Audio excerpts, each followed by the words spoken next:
હું ઘનશ્યામભાઈ પટેલ। આજે હું રાજગઢ ગામની અંદર આ એરંડાનો જે ખેતર છે એની જે નુકસાની છે એ જોવા માટે આપણે આવ્યા છીએ। તો આપણે રાજગઢ ગામના ખેડૂત જ છે ભાઈ કે જે એમનું નામ અને એમનો તાલુકો અને ગામનું નામ આપશે। તમારું નામ શું? સંજયભાઈ મંજીભાઈ રાજગઢ। સંજયભાઈ મંજીભાઈ રાજગઢ। તમારો તાલુકો? તાલુકો ધાંગધ્રા, જિલ્લો સુરેન્દ્રનગર। હવે આ તમારા એરંડાની અંદર નુકસાન થયું એ હવે અશોકનો ઇનકમિંગ વોઇસ કોલ થશે? અરંડો થાય એવું જ નથી, આપણે પાડી દેવાનું થાય છે। પાડી દેવાનું થાય ને તો આમાં તમારે નુકસાની બિયારણની આ તે બધી જાય ને, આમ તો બધી જાય ને। તો આમાં તમારે 100% ટૂંકમાં નુકસાન છે। હા, નુકસાન। આવું તમારા ગામની અંદર બીજી ખેતી કપાસ છે, એરંડા છે, તલ છે, તુવેર છે, એની અંદર કેવું નુકસાન હશે? રાજગઢની અંદર હોલસેલ પાક કપાસ, તુવેર, મગફળી ગણો, કપાસ ગણો, તલ ગણો, બધા પાકમાં 50% ઉપર તો નુકસાની બધાને। અને તમારા આપણે તાલુકાની અંદર તમારા હગાવાલા હોય અહીંયા તમે પૂછો હો તો અહીંયા એ લોકોને નુકસાન છે કે નથી?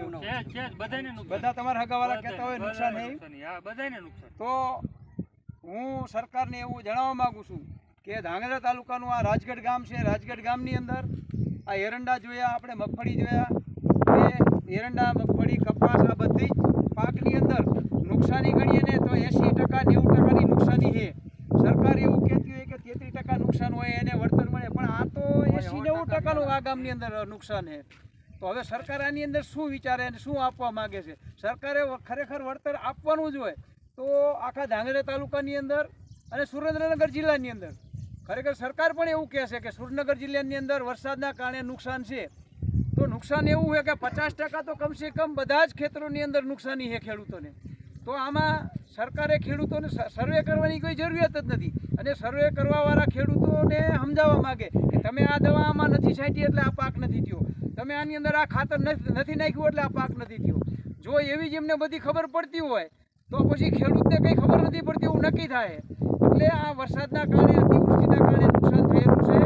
તો આ નુકસાન હવે આ ખેડૂત પોતે આનો ઉઠાવી શકે, અને આમાં સરકારે જો વળતર ખરેખર આપવા માંગતી જ હોય તો ધાંગધ્રા તાલુકાના દરેક ગામડાની અંદર જે એમને નક્કી કરે એ પ્રમાણે ખેડૂતોને 50% તો કમસે કમ નુકસાની છે। તો આખા તાલુકાની અંદર દરેક ખેડૂતોને આ નુકસાનીનું વળતર મળવું જોઈએ એવું અમે સરકારને વિનંતી કરીશું। અને કરો તમે તમારી રીતે। બાકી સર્વે વાળા લોકો આવે એ તો કે લીલો છોડવો તો કે આનું નુકસાન ન ગણાય, આનું નુકસાન ન ગણાય। અરે ભાઈ, કપાલ લીલો આવડો મોટો કેર હમણો ઊભો હોય, એની અંદર ફૂલ કે ગીંડવું ન હોય તો હવે ભવિષ્યની અંદર એની અંદર કંઈ ન થાય।